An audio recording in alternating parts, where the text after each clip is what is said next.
ओम अज्ञानतिमिरन्धस्य ज्ञानाञ्जनशलाकया चक्षुरुन्मीलितं येन तस्मै श्रीगुरवे नमः। श्रीचैतन्यमनोभीष्टं स्थापितं येन भूतले स्वयं रूपः कदा मह्यं ददाति स्वपदान्ति।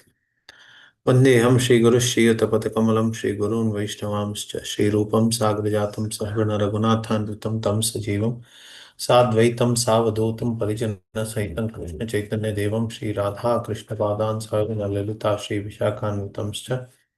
हे कृष्ण करुणा सिंधु दीनबंधु जगतपते गोपेश गोपिका कांता राधा कांत नमोस्तुते। तप्त कांचन गौरांगी राधे वृंदावनेश्वरी वृषभानुसुते देवी प्रणमामि हरिप्रिये। वाञ्छाकल्पतरुभ्यश्च कृपा सिन्धुभ्यैव च पतितानां पावनेभ्यो वैष्णवेभ्यो नमो नमः। श्री कृष्ण चैतन्य प्रभु नित्यानंद श्री अद्वैत गदाधर शिवासादि गौरभक्तवृंद। हरे कृष्णा कृष्ण कृष्ण हरे हरे, हरे राम राम राम हरे हरे। व्याप्तिर्यस्य निजेन निजेन मनसा पक्षे सपक्षे स्थिति व्यावृत्तिश्च विपक्षतोत्तविषये शक्तिर्न वै बाध्यते नैवास्ति प्रतिपक्षयुक्तिरतुलं शुद्धं प्रमाणं समे भूयात् तत्त्वविनिर्णयाय भगवान् आनन्दतीर्थो मुनि श्रीमद् आनन्दतीर्थार्य सन्मनस्सरसि भुवि अनुव्याख्यान नलिने चञ्चरीकतिमे मनः सनातनं रूपम् इहो प्रदर्शयन् आनन्द सिन्धु परितप्रवर्धयन् अन्तस्तमः स्तोमहरस्सराजतां चैतन्य रूपो विदुरद्भुतोदय। Hare Krishna. Today is the auspicious occasion of the disappearance day of Srila Prabhupada, the Vedanta Acharya of the 20th century, also designated as Bhakti Vedanta. So his god brothers were, uh, it was as if, although his god brothers gave him the name, it was as if the name was meant for him only, because he took this pure Vedanta philosophy and presented it in a devotional way, pure devotional way. Actually, Vedanta is meant for bhakti only, but then it has been distorted over centuries by people of other thoughts. But then Prabhupada took it in a grand way all over the world. And very interestingly, he very faithfully represented Srila Baldev Vidyabhushan, Jiva Goswami, all the previous acharyas, including Madhvacharya, Vyasatirtha. He very faithfully represented all the acharyas and presented the system as it is. And the unique contribution of his is that he presented the same complex philosophy in a very simple language. So, especially I can say this because I have tried to read these same subjects in different by different authors in English language or even in other native languages also, Hindi, my own language, Kannada. And I realized that to explain this philosophy is indeed quite difficult. It's not an easy thing to explain these complex things. Here also we can find things are not so easy. But surprisingly, the same content, when it is presented by Bhaktivedanta purports, it somehow becomes too easy to grasp. That is because of the extraordinary talent of Srila Prabhupada, that he is able to make these complex subjects easy. So yesterday we were discussing about the process of creation, and it begins with Mahat Tattva. From the Pradhana comes Mahat Tattva, where there is no agitation, everything is peaceful. And from the first agitation, ego is sprung, and this ego is divided into three parts: Vaikarika, Tejasa, and Tamasa. Um, So these three parts, this ego is divided into: one is in goodness, one is in passion, and one is in ignorance. And they are further taking different forms. The Satvika part of it takes the form of the Devatas, who are Abhimani Devatas for the various senses. And then the Rajasic part of it, Tejasa, is creating the senses themselves, and the Tamasic part of it is responsible for creating Tanmatras, similar to sense objects. So that is what we discussed. And Then once this is done, then the elements are combined among themselves. So by the process called Panchikarana, the elements are combined and different other elements are born. For example, earth, water, fire, air, ether are there, and each of them have particular qualities like Vishesha Guna. Dhvani is the Vishesha Guna, sound is the special quality of sky. And this next is air. Air has sound and it also has touch as a second quality. And the third element after that is fire. Fire has sound, it has touch, and it also has form. Then we saw the next one after that is water. Water has the first three qualities and it also has taste. Then we have Prithvi or earth, and this has the first four qualities and it also has Gandha, smell. So these are the five elements. Now, what happens is that sometimes we observe that there is smell in air also, or there is color in water also. So, what are these? How did they come? So, that will be by combination of other elements. For example, when earth gets combined with air, it gives rise to fragrance like that. So, the process of Panchikarana, in which the elements are divided into two halves, and each half is divided into four parts further, and then each part is mixed with every other element. So in this way, the Supreme Lord tried to mix it, and very wonderful different forms came into existence. So that is what we could see. So that way, other elements started getting formed, other objects started getting formed, and using these objects, the Lord created the 14 planetary systems for sustenance of living entities. And within these 14 planetary systems, now they have to be populated.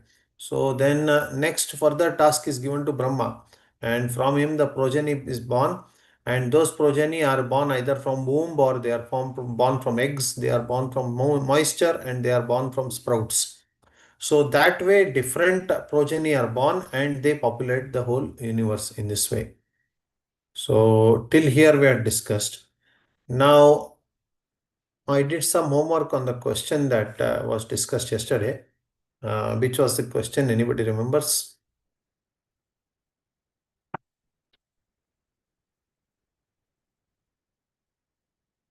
The question was about which are the devatas that have been formed initially when even Brahma is not created, and which are the devatas that have been formed afterwards. What is the difference between them? So that was the question. So I went through Sridhar Swami's commentary on Srimad Bhagavatam, third canto, 10th chapter, and verse number 17. Because basically, the third canto and 10th chapter, between conversation between Vidura and Maitreya deals with it. So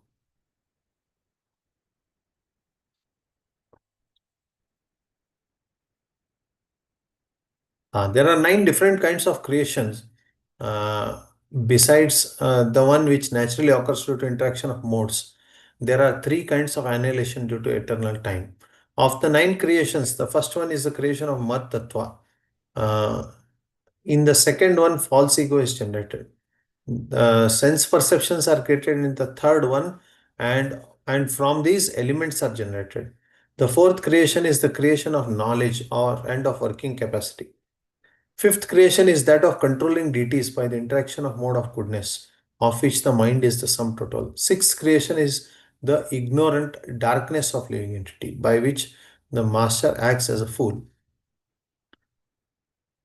Now hear about the creation of Brahma. So till now, the first six creations which were there, they are natural creations directly from Prakriti, and that's why they are called Prakruta. Means they are directly under the supervision of Vishnu, Supreme Lord. So the first set of deities that are created, Abhimani Devatas, which we discussed yesterday, deities responsible for the senses, they are created naturally by the supervision of Vishnu directly. So they would not have the form like the other devatas. They are more subtle in nature, and those subtle devatas which are without form, they are responsible for the actions of these senses and other things. So that is why they exist in a subtle form.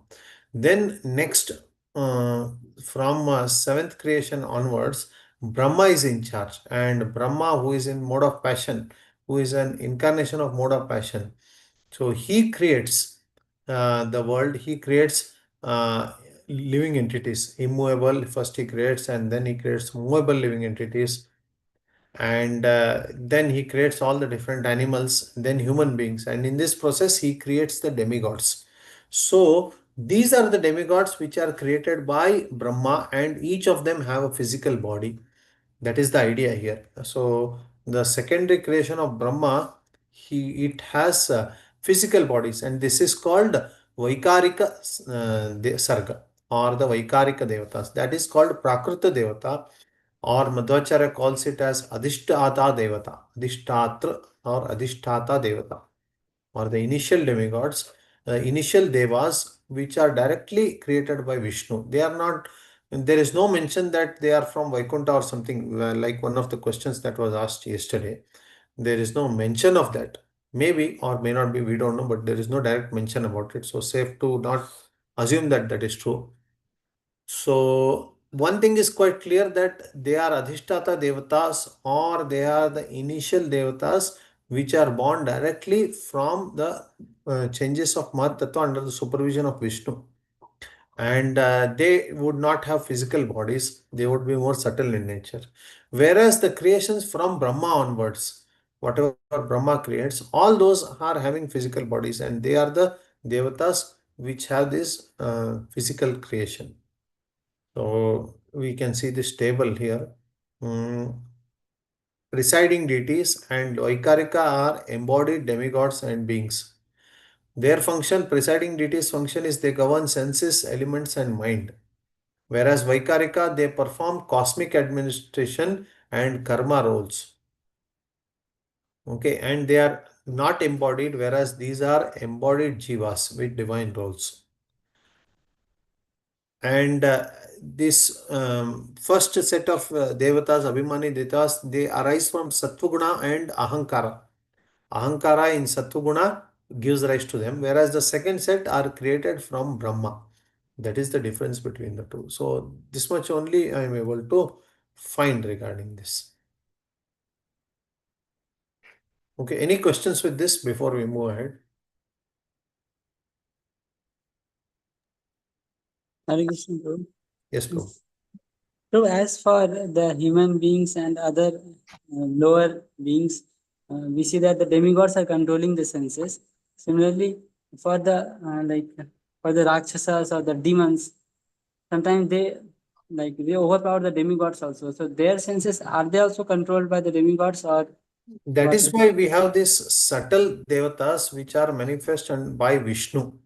So they are those Abhimani devatas who are actually controlling. It's not the demigods with the gross body. The demigods which are with the gross body, which are created by Brahma, they will be overpowered by the demons. But even for the demons to see, even for the demons to hear, the the devas are required. Without their support, it's not possible. And they are those devas which are subtle body, which are directly created from Mahatattva by Vishnu. Prakruta Okay. devas. Yes.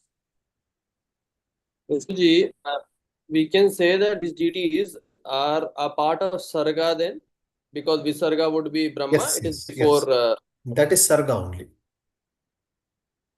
And but Prabhu, that yesterday's that point, how can if they're in subtle form, then they might not be able to express themselves, right? Then how they can pray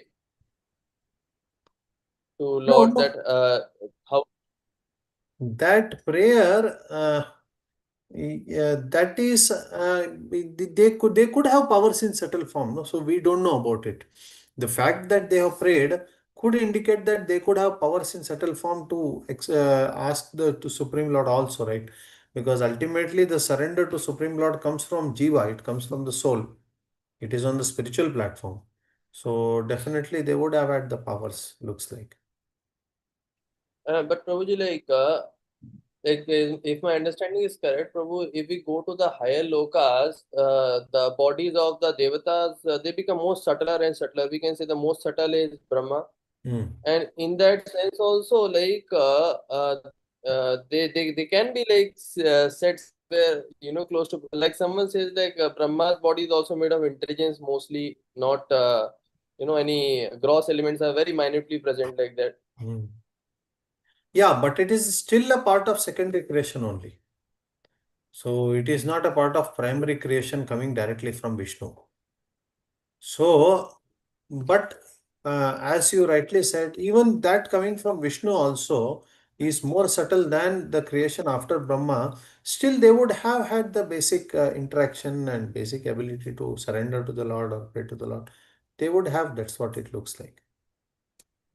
And Prabhuji, here it is written, it's like after the creation of Mahatattva, these deities are getting created. Like yesterday we were discussing. So if we say Mahatattva is comprising of all the universes, right? Everything, yes. And just after Mahatattva, these deities are getting created for controlling each and every element. Mhm. So why do we say it is only for this particular universe? That's a little difficult thing because there is no direct reference to that, seems like.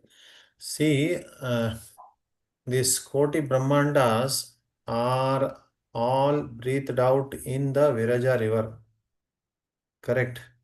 So, after this breathing is done, then the Mahatattva comes into existence, or before that, there is no direct reference to that. At least I am not aware of it, have not read it clearly. Yes, Prabhu. I am also not able to find any reference, but this thing is confusing me that all of a sudden we are talking about Mahatattva, and in the next para we just talk about the creation.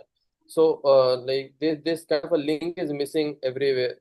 So I am Hmm. also not able to understand this part. Let us see. We will try to search more for it. Whether Mahat Tattva is comprises for one universe or all together. That we have to see. I think Prabhu should be together, like, right? Like, Because Anda uh, Brahmanda is generated later on. It says no.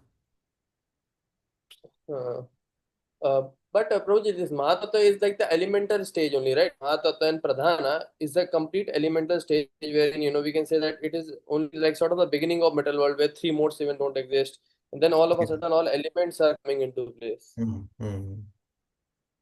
So could be.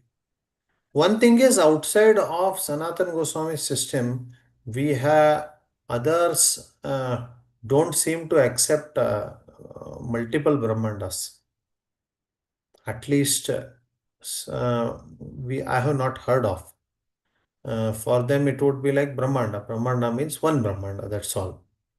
This Bhagavatamrita that Sanatan Goswami has revealed, there it seems that this idea has come. And even Brahma Samhita also.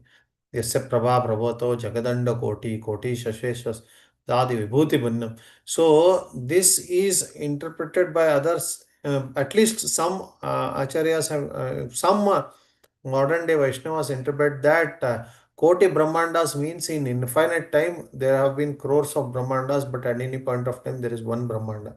That is also the thought they would have. Okay, so multiple Brahmandas at a time is presented in Brad Bhagavatamrita. So I don't know how much others would accept it. So to get a clarity on whether Mahatattva is the root of every Mahatattva, I mean for a single Brahmanda or multiple Brahmandas, that seems little difficult.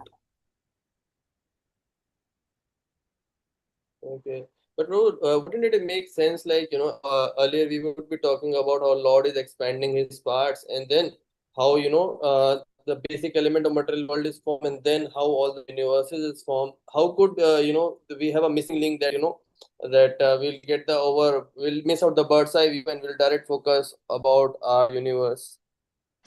No, one thing is that Prakriti is eternal. Mahatattva is never formed. It always exists. Just like Vedas are eternal, Jivas are eternal, Prakriti is also eternal. Just that it is in Aprakat and Prakata Rupa. It is manifest and unmanifest state. But your question of whether it is, I mean, it seems to be one Mahat Tattva from which infinite universes will coming could be possible, but we cannot comment on that. It's difficult to know. Okay. Okay. So we'll go further. In this philosophical system, the directions are not considered as a separate element. For by the movements of the sun and similar evidences, it is proved that the directions pertain to the sky itself. As for the creation of directions, it is accomplished like the creation of sky and other elements. Prana is also not a separate element, for it is demonstrated that upon undergoing a different state, air itself is manifested in the form of prana and so on. Prana is fivefold since it is divided as prana, apana, samana, udana, and vyana. The elements starting with Mahat Tattva up to earth are called Samashti aggregate, and the effects accomplished by employing a portion among these elements is called Vyashti individual. Okay, so multiple points he has tried to address here. One thing is that Dik is not a Disha, nor the directions are not a separate element. So that is the point. It is just a Upadhi in the sky, a division in the sky, which can be known by the rise of sun or rise of moon. All these things which will help us to know where in the sky the directions are. So the directions themselves are not new element in itself. So we are going to stick to now just 25 elements. There are no more elements. That is what they are trying to explain here. So there is no separate creation of directions. When the sky is created, the directions themselves get manifest. Similarly, there is something called prana. Prana, why this discussion comes, I will tell you. We had earlier discussed about prana, that prana is making the senses active, and the presence of prana is helping different functions in the body. So at the same time, the some objects, some organs in our body like nails and hair, they are not sensitive because the flow of prana is very less in that. That is why they are not sensitive. So all these things we discussed. So once it so happened that all the different elements in the body, they started thinking that we are quite important, which only because of us everything is sustaining. So it is mentioned, this is mentioned in the Prashnopanishad, Chat Prashnopanishad that is mentioned. So all these elements started thinking we are supreme, we are topmost. So then all of a sudden prana came and prana started rising. Then all the elements had to rise along with it. Prana came down, all the elements had to come down along with it. So only when prana came, that is when all the elements actually began their function and work. So prana is very important. That is why anyone who has prana is called prani. So prani is one in whom prana is there.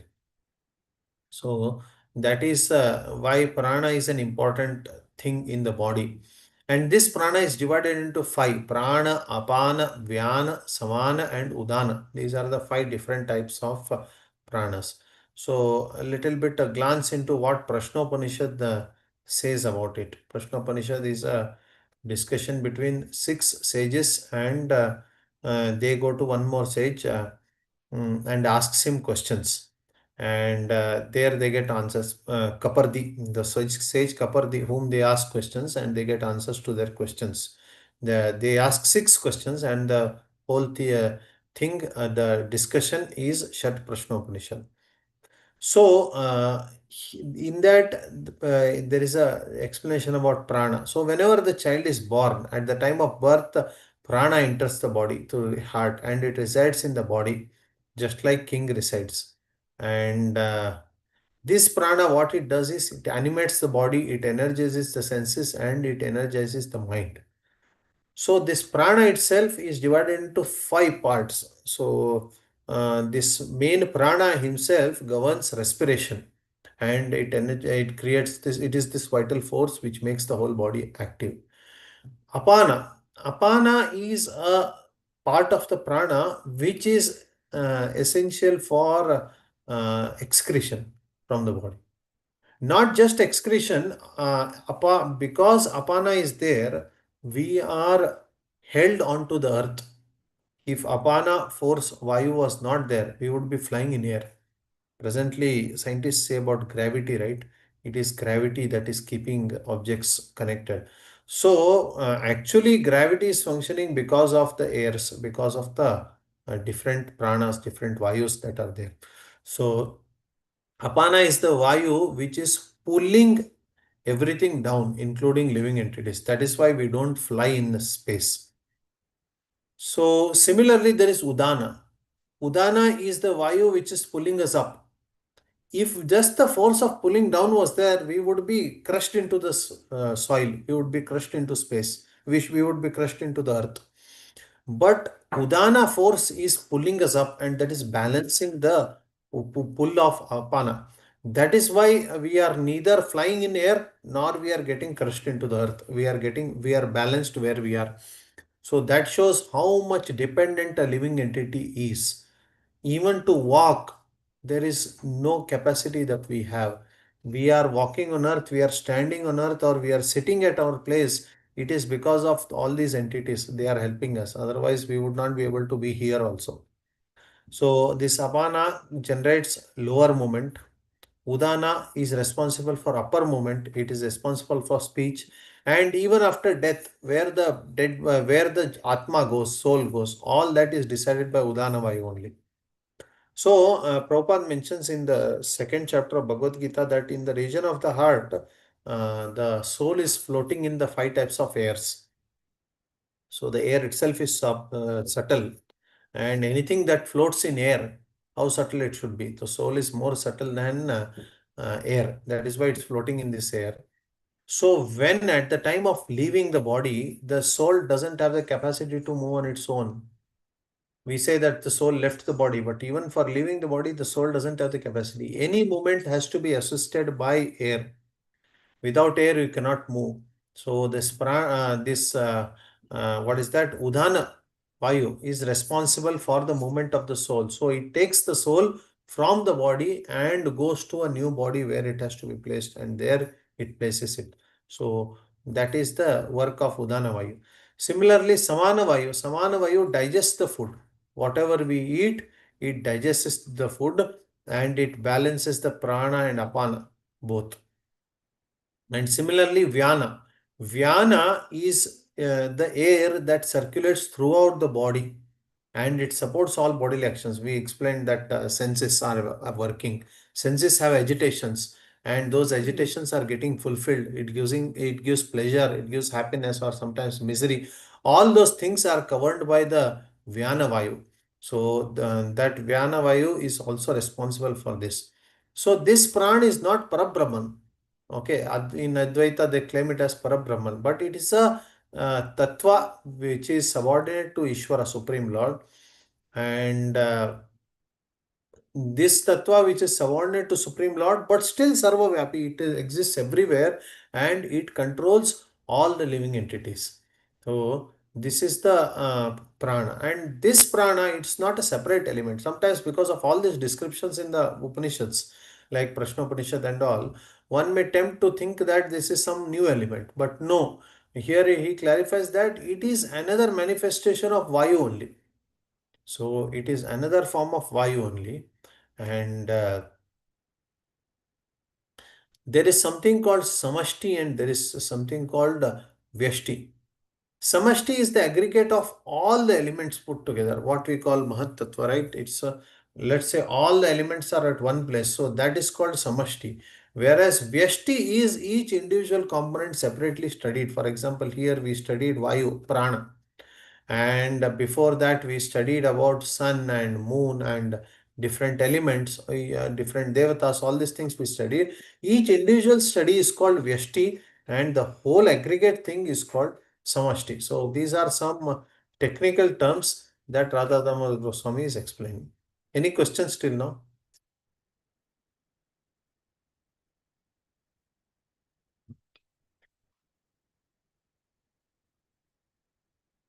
Prabhu, we hear sometimes that gravity is due to the Due to Brahma Jyoti, everything is floating. Sometimes in lectures I heard in Prabhupada, Yasya Prabha Prabhavato Jagadanda Koti. So, what is your question, Prabhu? Due to Brahma Jyoti?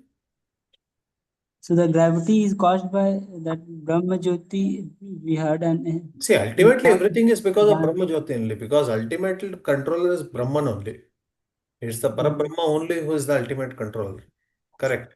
But he also delegates it, right? Like now we are speaking or we are discussing all these things. It's all Parabrahma only who is managing that. But then he has also delegated the task to us to carry out this. So similarly, it's Prana who has delegated the task to carry out all these things, keeping things in their place and managing the movement of things, all these things. mm. So for things also, like objects also, that Udan is Everything, there if planets are keeping. floating in space, it is because of prana, it's because of air. Mm, okay, okay. Without air, they would not float. Even this prana exists practically everywhere. When sun rises in the morning, so he gives light so that prana comes in there. And night when the moon shines, rai comes there. So prana and rai are two different forms. So that moonshine generates taste and taste in the vegetables, whereas sunshine in the morning generates the nourishment. Mm, So similarly, when the man that goes in the form of anna in the human body, and when it goes in the form of anna in the human body, it generates virya in the human. So now that virya is essential for the pregnancy of the female. So the purusha has prana and the female has rai, which is responsible for pregnancy. Now, similarly, this uh, Uttarayana, Dakshinayana. Uttarayana is the time of what is that? Prana. Similarly, the day and night. So, day is the time of prana and night is the time of rai. That is why if a person loses his virya in the day, he is losing his prana, he is losing his life. Whereas a person who loses it in the night, he is a brahmachari only. He is considered as good as brahmachari. So all these things are mentioned quite detailed in Prashnopanishad. oh. So sunshine it causes prana. It's like that.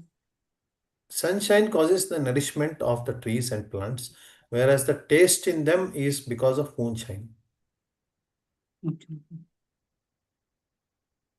Mm. Okay, any other questions till now?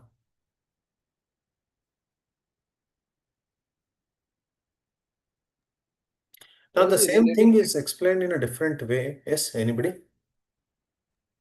Prabhuji, related to yesterday's point, I was wondering, you were telling that mind is composed of earth. Hmm. So, one thing popped into my mind. What about ghosts? They are also having subtle bodies and they don't require any food and anything, and still their mind is functioning. Yeah, but their mind is functioning. They are not happy, no? Their mind doesn't work because they are not getting the food. That is why they are disturbed. That is why they want to take bodies of others where the earth is there to perform actions. So they want to possess others. Okay, but probably we can say that they are not going to die. Their mind is not going to die because of this. Now, if we say No, it will something not is die. It will not die. But then, I mean, the mind is ineffective because the earth element is not provided. Mind is ineffective. When the earth element is provided to that, then the mind starts working. so basically it means that for ghost mind is not working at all. Mhm. How do they probably think of, okay, let me possess this body or let me do that It is like that? difficult to know those details of the ghost body, but one thing is that it doesn't have the uh, decision making ability, or it doesn't have the vikalpas. Mind, basically mind provides the does the work of providing vikalpas, different options, of which intelligence chooses one. So definitely it would not have the discrimination making ability, or it would not have the options to discriminate, looks like. That is why it wants that body to be possessed. so that it might not make a rational decision that I have to possess this body, just that whenever there is opportunity, that body is occupied. Like that it will be.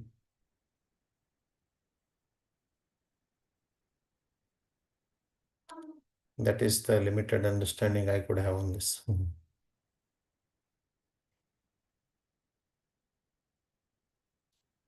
Okay. Uh, there are others who describe this as follows. So there is another way the same thing is described in Shruti only, in the Garbha Upanishad. It is said, Ashto Ashto Prakritiya Shodasha Vikaraha. Eightfold material nature and 16 transformations are present within the body of living entity. According to this, from Ahankara in the mode of ignorance is produced sound, Shabda Tanmatra, from which is produced ether and touch, Sparsha Tanmatra. From touch is produced air and color, Rupa Tanmatra. From color is produced fire and taste, Rasa Tanmatra. From taste is produced water along with fragrance, Gandha Tanmatra. And from fragrance is produced earth. These five qualities, sound, touch, color, taste, and fragrance, become manifest within ether, air, fire, water, and earth in a successive manner, with each element receiving one more quality than the previous one. In ether, there is only one quality, sound. In air, there are two qualities, sound and touch. In fire, there are three qualities, sound, touch, and color. In water, there are four qualities, sound, touch, color, and taste. In earth, there are five qualities, sound, touch, color, taste, and fragrance.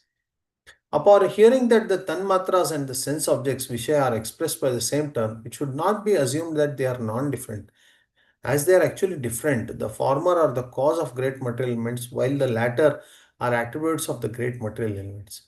In this way, the 24 elements are described as being divided as Prakriti, Mahattattva, Ahankara, the 11 senses, the 5 Tanmatras, and the 5 great elements. Okay.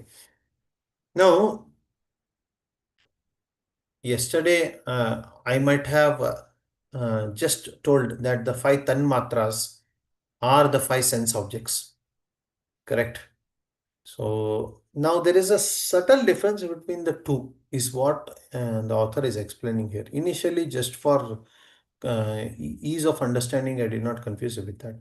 But what happens is that when the sound is there, from the sound, the space is generated. Now, once the space is generated, then the space itself has the elements of sound. Okay. Elements of sound for, let's say, taste. Now, water has taste. Correct. Before water, there was no taste. So, what is mentioned here is that from taste, water element is generated. Okay. Now, from taste, water is element is generated, but the taste itself, there is no way to access that. Taste can be accessed through the water only. So only when water is created can that taste become accessible. So that is when that becomes a sense object or indriya vishaya. When it is in a subtle shape, still water has not manifested, that time it just remains a tanmatra, or it remains in a budding state. That budding state is called tanmatra, whereas the vikasita, the developed water form which we start tasting, that is called indriya vishaya, or the object of the senses. So there is a slight subtle difference between the two, is what the author is expressing here. Okay.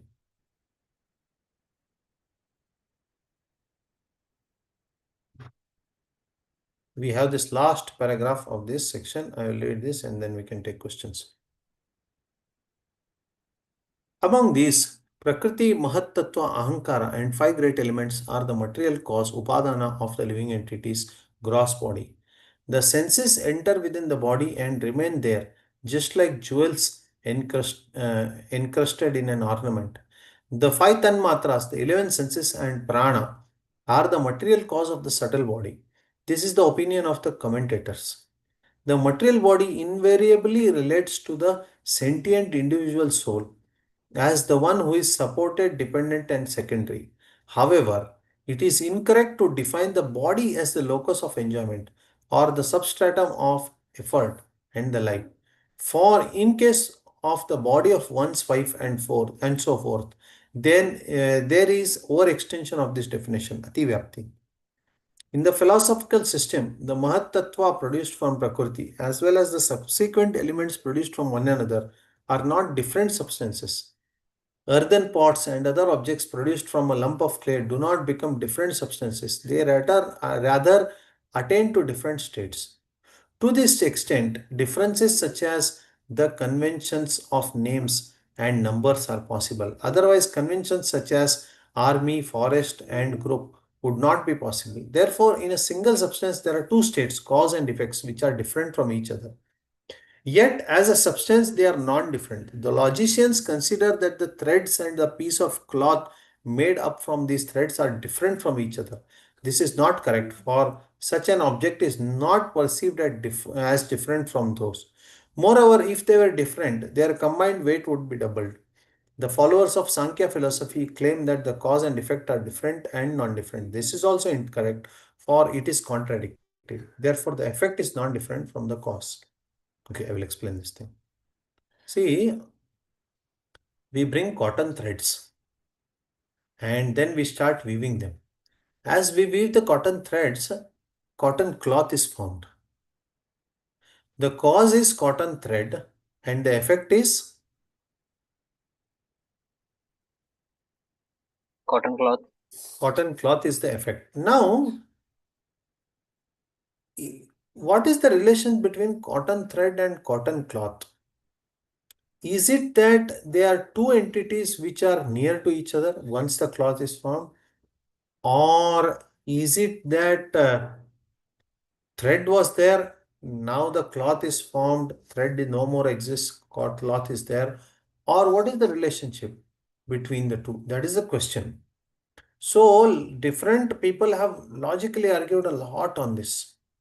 So, but if we at all, some of them even consider that the thread is different and the cloth is different. So the cause is different, effect is different. But that is called Samavaya Sambandha. So, but these Vaishnavas, they don't accept the Samvaya Sambandha, that thread and cloth are different. Once the threads come and stay at one place, it becomes non-different from the cloth. Cloth and thread are the same. So, similarly, Prakriti, when it starts making different forms, it has made the form of this laptop, it has made the form of this table, it has made the form of this room, it has made all our forms. After making all these forms, it is not that Prakriti exists elsewhere and we have been formed differently. Now we are saying Prakriti is eternal. If after our formation Prakriti is destroyed, it no more remains eternal. But that is not the case. When we take mud and make pots out of that, the mud still exists, but it has taken a different form. So similarly, Prakriti takes different forms and during creation and after destruction, whereas Prakriti itself is not lost. So that is the point that is explained here. Okay.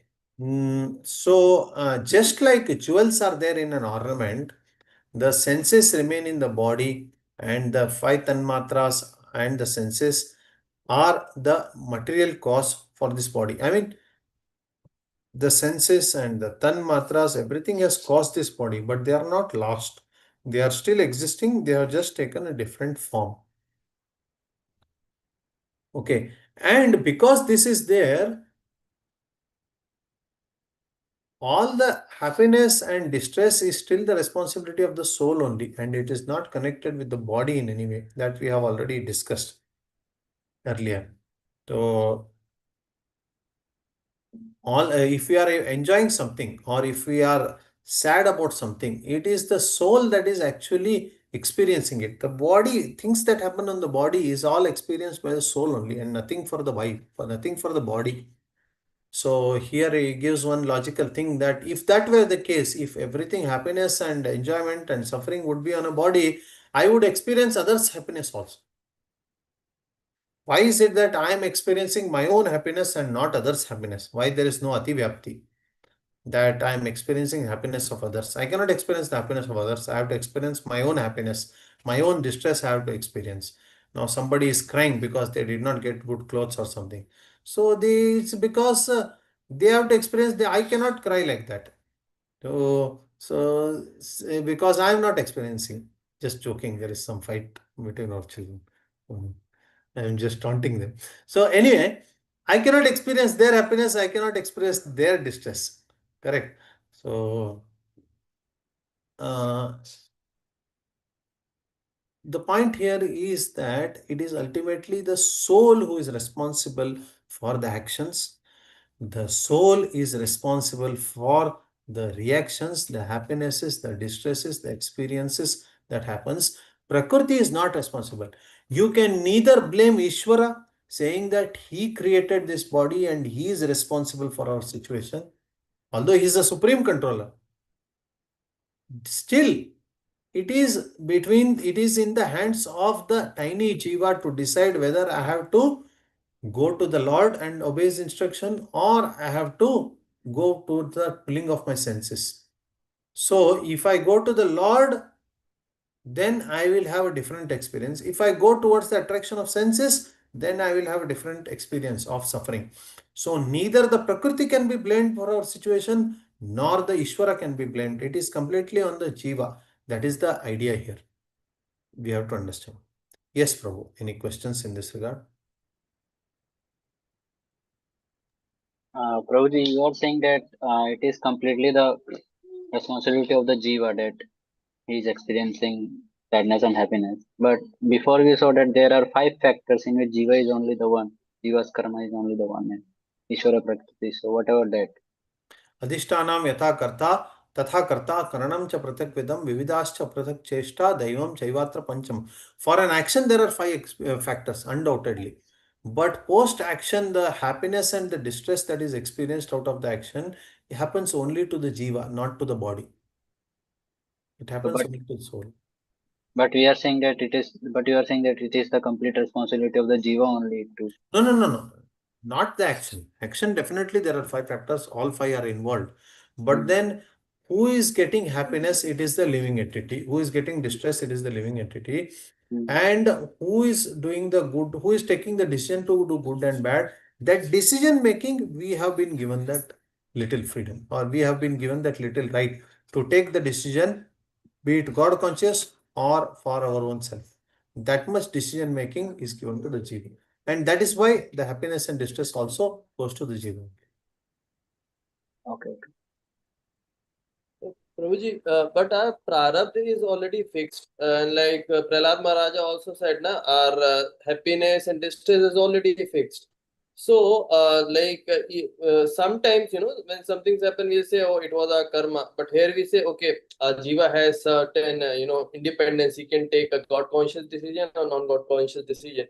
So, we can say maybe say happiness or distress is independent, but end of the day, the thing which we are defining as karma or prarabdha, would it be fixed, or like we have already heard that after we become a pure devotee, then maybe prarabdha would be gone. But for this life, the prarabdha is fixed. So how do we understand this, bro? No, prarabdha is almost fixed only, because yesterday we saw that once we take a decision to perform some karma, then the reaction for that is going to come. If we are going to get animal species, or if we are going to get human species where suffering is there, that is going to come. That we cannot change. But then for the future, if this should, whether this should come or no, that can be decided by us. It is under our control. We can take a decision, and a more knowledgeable person is more freedom here, more ability he has to take the decision. Whereas in animal species, there is absolutely no ability to take any decision about right or wrong. So among humans, there is some ability. For knowledgeable humans, they have more responsibility, they have more ability to take a decision, and the decision is only two. One is to follow the Vedic authority or to follow the pulling of the senses. So either of these two decisions we can take. So once the decision is taken, finish, that prarabdha we have to experience. Okay, bro. Basically, this past life we can't do anything. This will never change. We have to only, whatever we are experiencing or reaction would be only for the future. You can say like that. Some freedom is given. For example, you can try to pacify certain demigods. You can try to pacify some planets, and that way can try to control the situation a little bit. So some ability is given by Shastras. Otherwise, there is no point in giving Shastra. Similarly, the benefits of bhakti, devotion. So devotion has its own benefits. So Jnana Marga has its own benefits. Karma has its own benefits. Taking bath in the Ganga, all those things, they have their own benefits. They clear the sins. So some alteration ability is given to us. Okay. So that way we can slightly alter it, but on a gross scale to expect that a big change will be done by us, that we should be realistic that it will not going to happen. Okay, then Prabhuji, then some people who try to, control their prarabdha, say by wearing certain gems or doing this arti to remove Rahu or anything. So it would have very minimum impact on their this thing, prarabdha, or it will have some great impact. No, as I told you, Shastras have given some facility. That way, some impact will be there. Even in astrology, there are three levels. Either you can chant some mantras and do yajnas. That is a sattvic way of controlling the planets or regulating the planets.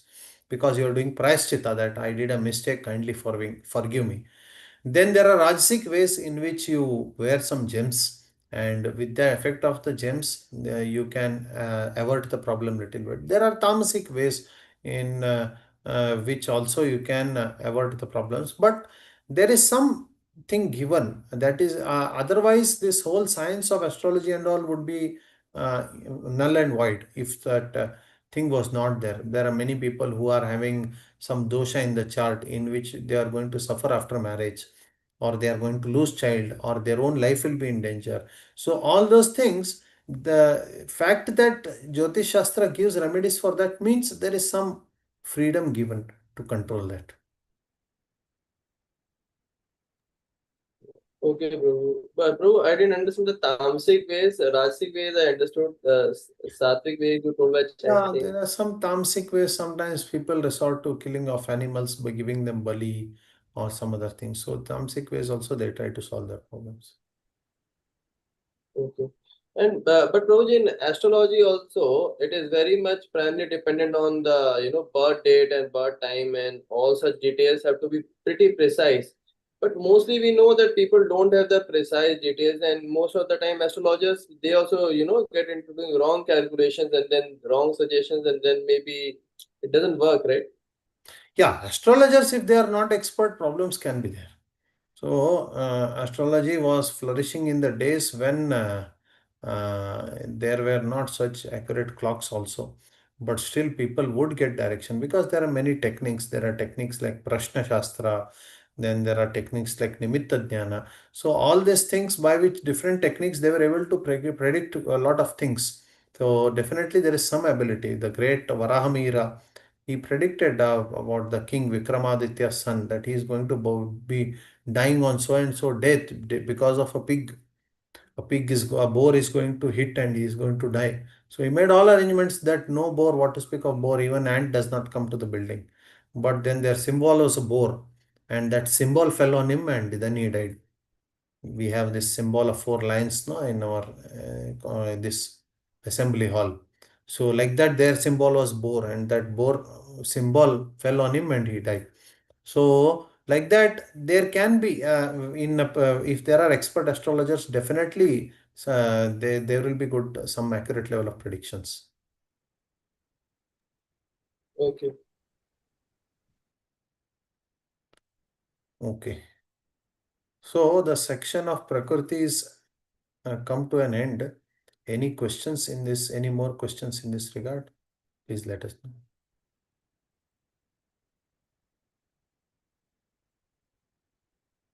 This is very important section to understand because unless you know the actions of Prakriti, the three modes, we are not realistic, we are not practical. Because these subtle things, especially the Bhagavad Gita, is not studied in detail. What we do is we study the first chapter, we study the second chapter, and then we skip the all other things.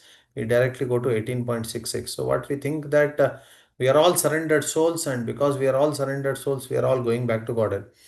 But the reality is that the path is not smooth. Path back to Godhead is full of thorns. It is not so easy. It's a difficult path. And definitely Prakriti is not going to leave us. Prakriti is acting in such a way that she will present obstacles in the form of three modes. We are still under the control of three modes. And because we are still under the control of three modes, that is why you see 13th chapter is Kshetra, Kshetrajna Dhyana. Understand that this is a Kshetra and you are the Kshetrajna. But still you don't have enough control because the three modes are there. And those three modes are governing. Sometimes you are under control of Rajoguna, sometimes Tamoguna, sometimes Sattoguna. You are never on pure platform. When all these three modes are balanced, it is Pralaya. As long as Pralaya is not there, all these three modes are not balanced. One mode takes over the other. So it's always this motion is going on. So then what? Okay, I am under three modes. That is quite clear. So what? So that is why 15th chapter is discussed. 15th chapter is Purushottama Yoga. The question comes that Krishna has already said, Traigunya Vishaya Veda Nistraigunya Bhavarjana. So Vedas speak about three modes. So you go beyond three modes, Krishna has already said. But then you already told me that we are always under the control of three modes. So what to do? That is when you should take the support of Vedas. That is why the Purushottama Yoga is fully dedicated to the importance of Vedas, Vedic literature, because the Vedic literature, what is it? It provides a controlled environment where you can gradually overcome the three modes by Purushottama Yoga, by understanding that every stuti, every mantra, every shloka of the Vedas is actually glorifying Lord Purushottama, Supreme Lord Krishna.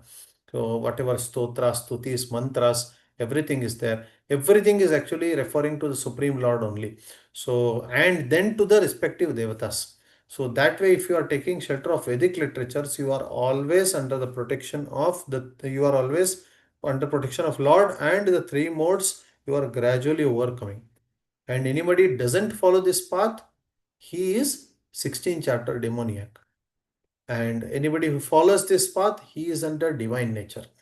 So that is how systematically the Lord has given a program to overcome the three modes. So then there are certain other things which are discussed in 17th and 18th. That will be clear when we discuss kāla and karma. Okay.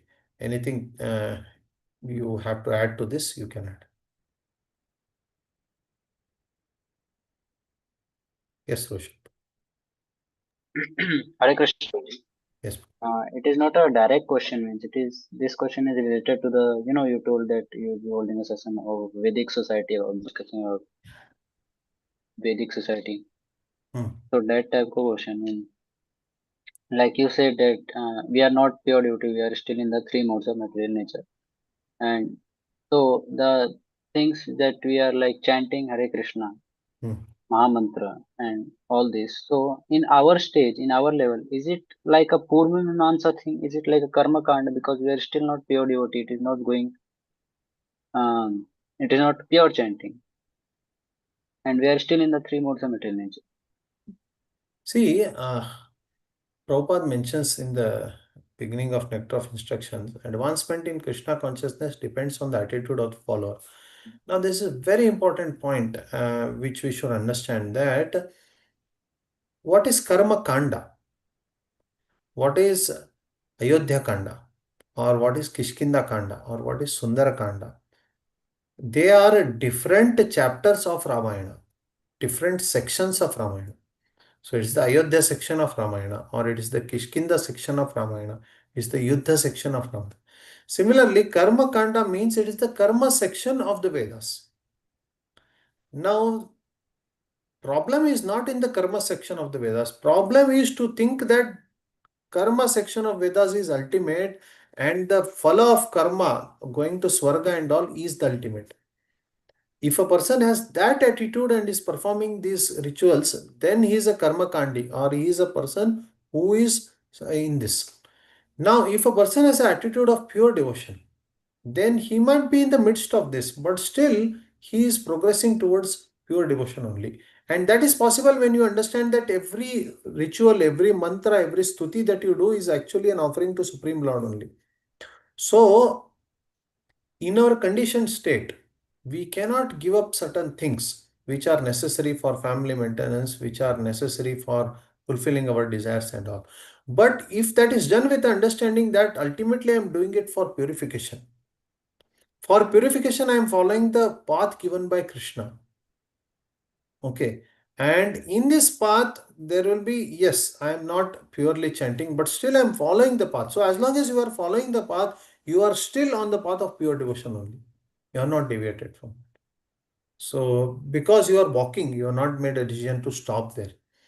So it completely depends on the attitude of follower, whether second chapter speaks about Traigunya Vishaya Veda, Nistraigunya version. Vedas speak about three modes. You don't get entangled in three modes. The idea is that you may take shelter of Vedas also, Vedic literature also. You may take shelter of the rituals that are given in Vedic culture. But if the attitude is of pure devotion, you are not trapped into this. So that is the art you have to Yuddha Karma Kaushalam, Krishna says, no? Yoga Karma Kaushalam. You have to learn that special art of how to not get entangled, even when you are on this path. That is the point. Okay. Any other questions?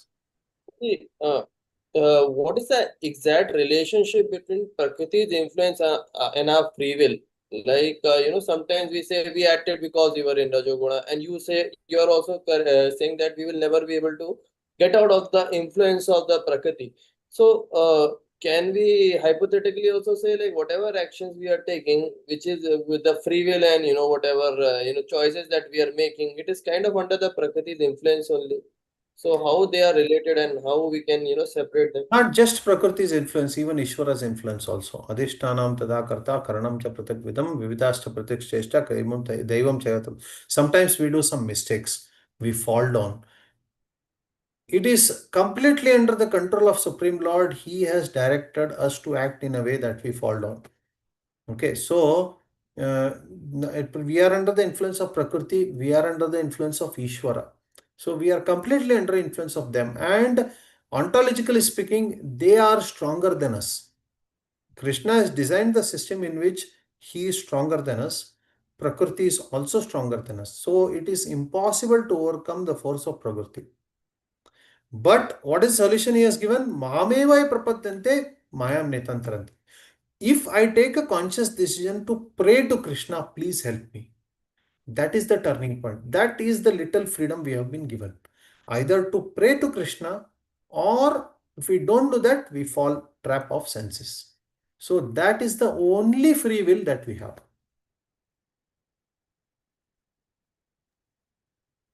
Okay, only prayer. Yes. To ask help of Krishna is the only free will we have. Otherwise, nothing else.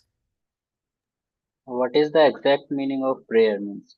Can we pray while can we pray while can we pray with taking some decisions, conscious decisions, or praying means So only we to should develop this habit of asking the Lord before everything, taking help of the Lord before everything. Conditioned by ego, living entity doesn't want to take help of Lord at any stage. This conditioning we have to overcome, and this conditioning is overcome by prayers. So to that is why why these sessions are there. The goal ultimately of all these sessions is to bring us to a state where we can pray to the Lord. Kindly help me, I am stuck. So when we understand that I am stuck so badly, that time the intensity of prayer may be there, it may be more. So the whole purpose of all this discussion is to bring us to state where we depend on the Lord. Lord, kindly help me to come out of this.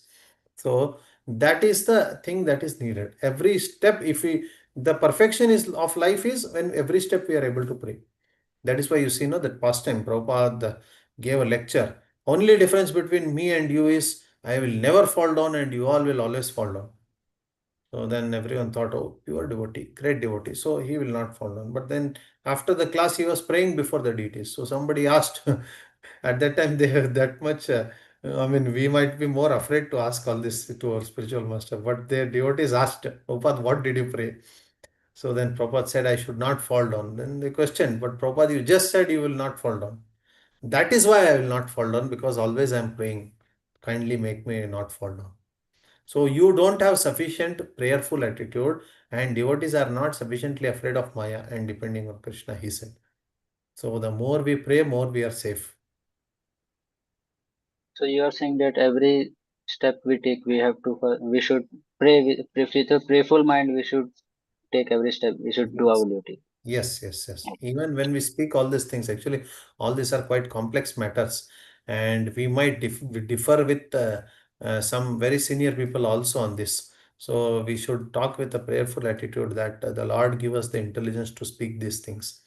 Otherwise, these philosophical matters we might get lost also. Okay, okay, brother.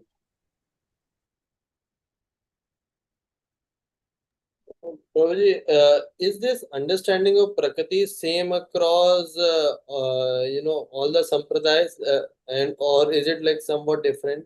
Like Advaita, I know that they will be regarding this as a Maya illusory, something like that. And in our sampradaya, we have this understanding. So is it same across, if we say Sri Sampradaya or even Madhva's, like Madhvacharya, does he also have the same view of the Prakriti? Prakriti, all the Vaishnava acharyas have same view. There is no difference in them. Because they all accept that it's coming from Supreme Lord and it is in this sequence it is formed. So in Prakriti, there is absolutely no distinction between the Vaishnava Sampradayas. Of course, Advaita, as you mentioned, Advaita considers Upadana, means Brahma is transformed into Prakriti. Whereas we consider Brahma has made Prakriti is eternally existing with Brahman, he has just changed the forms of it. That is what our understanding is. So among Vaishnavas, Acharyas, there is no difference in understanding of Prakriti. Unlike Ishwara Jiva, there is some subtle difference.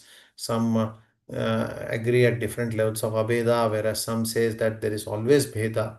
So there are some subtle differences in Ishwara and Jiva, but in Prakriti there is no such debate that I have come across at least. Mhm. No. Prabhuji, how this time and Prakriti are related? Kāla. So that is going to be the next topic. Maybe I'll just read the first paragraph. Then the nature of time shall now be defined. Time is a particular element that is insentient and free from the three modes of nature. Time is described as the cause of creation and destruction, as well as for conventions such as past, present, future, simultaneous, long lasting, quick, and so on. And it is continuously rotating like a wheel from a moment to a lifetime of Brahma. Evidence of it is heard from the Shruti and Smriti. Kala Kalo Gunis Sarvavidya Shvetashvara Upanishad 6.16. The Supreme Lord is a knower. He is omniscient. He is endowed with transcendental qualities and the control of time. योऽयं कालस्तस्य योऽयं कालस्तस्य ते अव्यक्तबन्धो चेष्टाम् आहुश्चेष्टते येन विश्वं निमेषाद् निमेषादिर् वत्सरान्तो महीयांस् तन्त्वेषाणां क्षेमधाम प्रपद्ये. Srimad Bhagavatam 10.3.26. Time by which the universe is moving consists of units from moments up to years, and its greater extension is lifetime of Brahma. O controller of the material nature, the wise say that such time is a pastime of yours. I surrender unto you, the Lord, the Lord, the abode of eternal bliss. So Prakriti is there, but then Prakriti starts changing when time gets mixed into it. Otherwise, Prakriti is static. Prakriti develops, transforms, maintains, and eventually vanishes. Everything you see, you bring one vegetable that vanishes very soon. You bring one fruit that vanishes. You make big, big houses, they will vanish. All these are vanishing because of the influence of Prakriti. So that influence of Prakriti, that influence of time, Kala. The Kala is making transformations and it is setting the whole Prakriti in motion and eventually destroying that. So that here it is mentioned as pastime of the Lord only. In the Srimad Bhagavatam, it is mentioned that this Kala is a pastime of the Lord only, and it is rotating, and it has upadis, just like Akasha has upadis, designations, east, west, north, south, top, bottom, all these things are there. Similarly, Kala also has 1 minute, 1 hour, one day, 1 year, samvatsara, or 100 years, or the lifetime of Brahma, or the kalpa, the day of Brahma. So in this way, there are different upadhis, there are different designations given to this Ananta Kala, this infinite time. So that is the understanding we can have from this.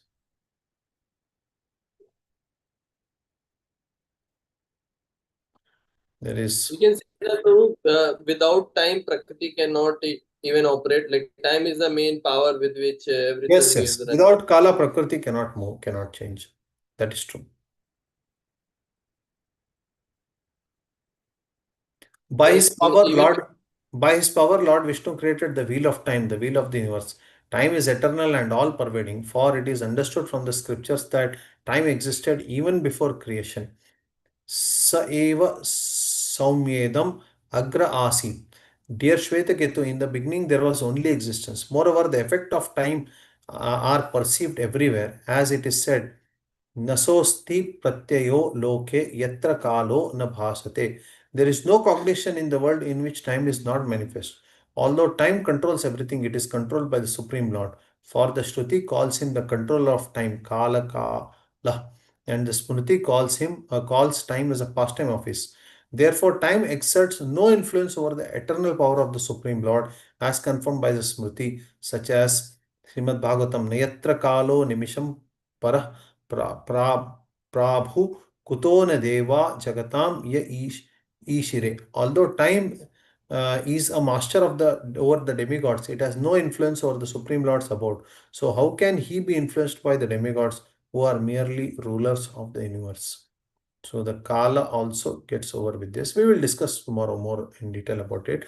But the idea is that Kala has influence over everyone, all living entities, everything in this universe, and it is beginningless. Here it's very clearly stated that there is no beginning of time. It is not that you cannot use the words what was before time. Before starting of this world, what was there, or before the beginning of time, what was there? These words, these statements themselves become ambiguous because there is nothing before beginning of time, because time is eternal. So that is the understanding we have to derive from this. And this time, eternal time, has influence over everything, but it doesn't have influence over the Supreme Lord and his abode. So that Supreme Lord and his abode is free from the influence of time. That is why there is no old age, there is no degradation, there is no destruction. All those things are not there. So this is some introduction to time.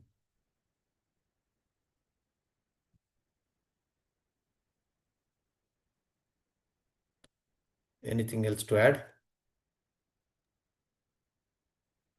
Probably like why this time is having a relative influence over different planets. Like we say in hell, if we spend say 100 years here, only 10 minutes have passed. If we go more topper, say in the Brahma Loka, 1 second gone here, 1 year is gone. Hmm. And and then we say that this time is not at all, like sort of not even existing in spiritual world.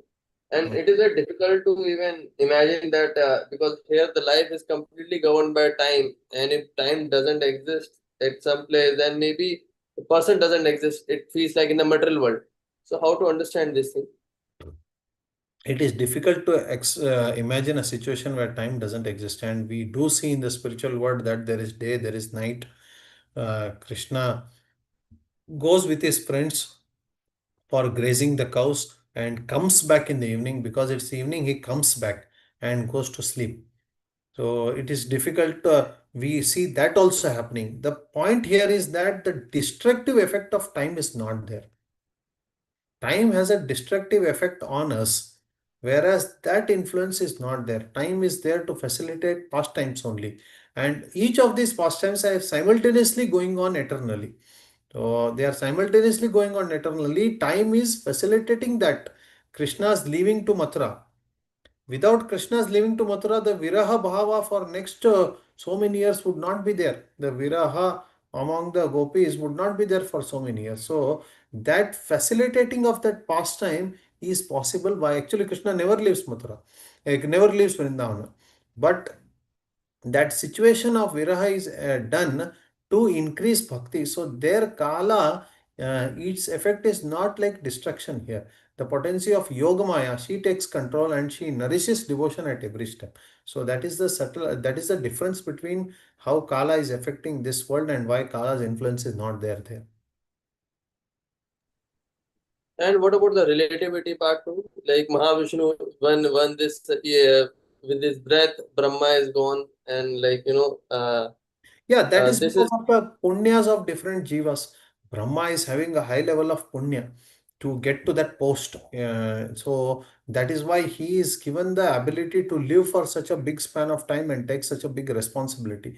Indra, he has lesser but better than more than ours because his level of punya is much higher than us. So to get that high position. Whereas if you see there are insects which are born in the evening and die in the night, so that is their level of punya because the suffering is more in that life. So that suffering is quickly over. It is so orchestrated that their sin is more, so that they will experience their whole lifetime of suffering and finish from evening to night. So similar is the situation for lower planet systems also. All this is governed by the punya and papa that we have accumulated. Karma, it will come okay. in karma, the next topic.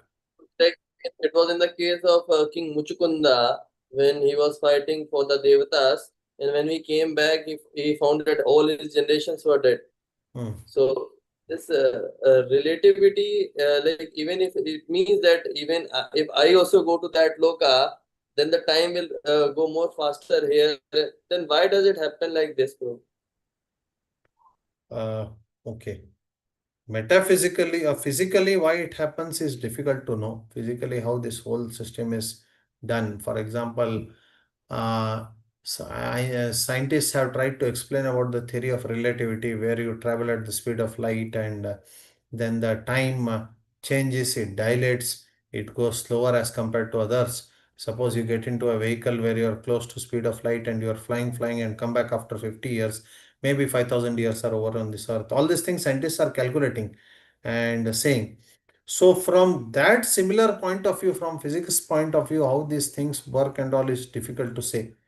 We are not clear about it. But one thing is definitely there, that because different lokas have different levels of punya, so to exhaust them, they have been given different time frames. That is the understanding we could evolve. And bro, this one more point would be that even though you say that they are having different time frames, but they are experiencing the same way as we are experiencing. Brahmaji would be experiencing same day, like in a 24 hours, he's sleeping, he's doing some work, and the same way we are also experiencing. Then So how what is do the point keeping so high and so low? yeah, and like this is just he would be doing it in this dimension, and like in hell part, which we were saying in here only 10 minutes are going, there 10,000 years are gone. We are suffering like that.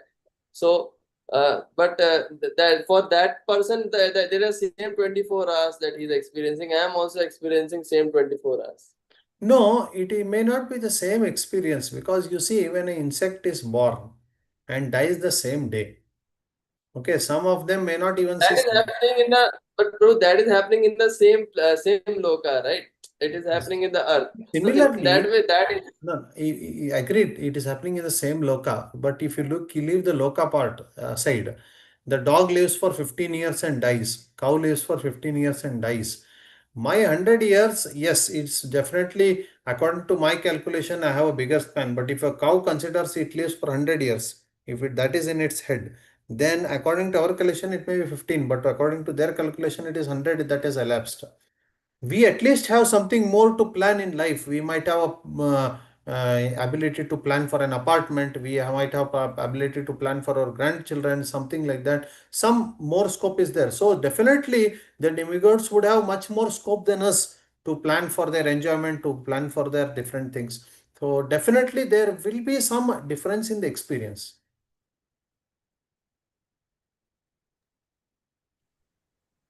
okay, bro. I'm not understood, but as No, no, time it is also. a difficult thing because once we since we are not in their body, we are not able to experience that. So it is a difficult thing to difficult thing to think from their perspective. But at least we can see that between us and animals, there is a different experience. So similarly, there can be a different experience in compared to demigods. Okay, Sudhanshu Prabhu has typed, sorry, all through I did not go through the chat only.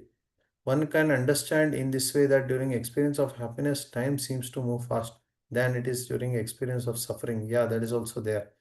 So even in our life, we sometimes see time is going fast and sometimes slow. So that we can see. But Prabhu, this is this suffering and happiness wala part is also related to our mindset, right? Like attitude. Like if we in happiness we feel so elated, we don't want the time to finish, and it finishes. At the time of suffering, we just want it to get over as Could fast be. as It could possible. also be a state of mind. So,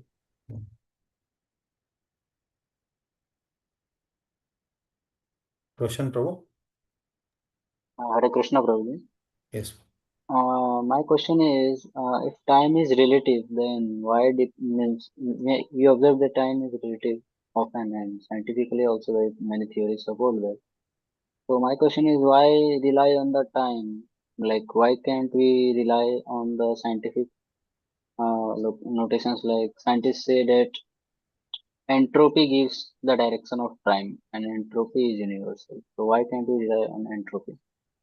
See, what they say entropy, we also discussed that, right? Ultimately, when there is dissolution, it's all the three modes are going to be stable, and there is no agitation in any of the modes. So this entropy is going towards stability, right? So ultimately, that is what we also have hinted to, and No, no, this Prabhu. Entropy is going towards disorder. going towards disorder. Yeah, correct. Yes. But eventually, they are not sure whether that disorder eventually goes to zero or it continues for infinity. That they are not sure still, right? So our idea is that it becomes disordered and again becomes ordered. So that is the uh, idea of Vedic cosmology. They agree to that theory. Scientists are confused about both options. They are okay with both options. Once it becomes this and then again it becomes zero, that may be one option, or it might go on expanding forever. But we are quite sure that eventually everything becomes zero and everything is very stable. So that is driven by time. But then the scientist's explanation doesn't include that God is the driving factor of time. So there is a conscious intellectual entity who drives this time. That is the point. That is a special addition of the Vedas. Okay, okay, Prabhuji. Understood. So okay then. So we will stop as of now.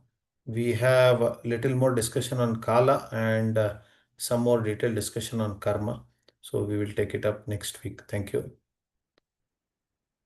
वंशाकल्पतरुभ्यश्च कृपा सिन्धुभ्यैव च पतितानां पावनेभ्यो वैष्णवेभ्यो नमो नमः। अनंत कोटि वैष्णव वृंद की जय। श्रील प्रभुपाद की जय। हरे कृष्णा।